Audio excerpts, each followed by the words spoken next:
What are the problems with the Greek Church today? The Greek Orthodox Archdiocese of America is very influenced by foundations and the American government to be a force for liberalism. So, for example, they will enforce ecumenism.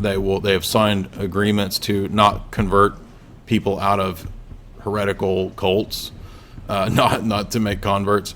That's in the Greek Orthodox Archdiocese Manual. It says not to make converts of other Christian groups, all of which is a denial of the total denial of the history of the church. And that's because they are essentially co-opted into the power block that promotes ecumenism, especially the Rockefeller power block, and a lot of the Eastern Coast elite establishments, Duke University, Yale University, Harvard.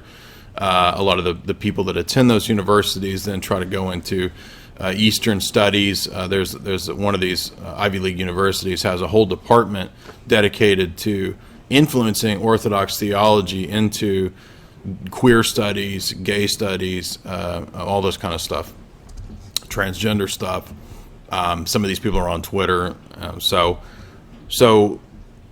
the Greek Church, unfortunately, the GOA, is 100% behind all this. There are many Freemasons in that church.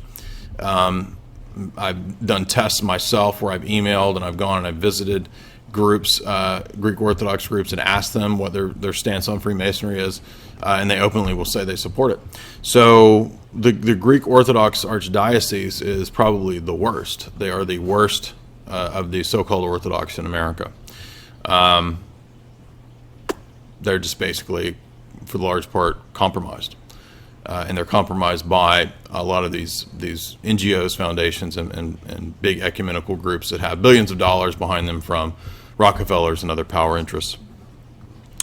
Now, not all of the Greeks are bad. There are elders that have founded Greek churches, usually associated with monasteries in the U.S., that are more solid and that are not wholesale involved in the fake ecumenical sellout.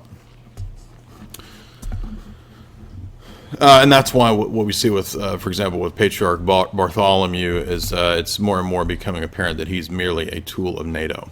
So it's not even really about the theology. A lot of these people don't even care about the theology. They just see these institutions as extensions of Americanism or the state, much like what you see in Vatican II churches and Roman Catholicism.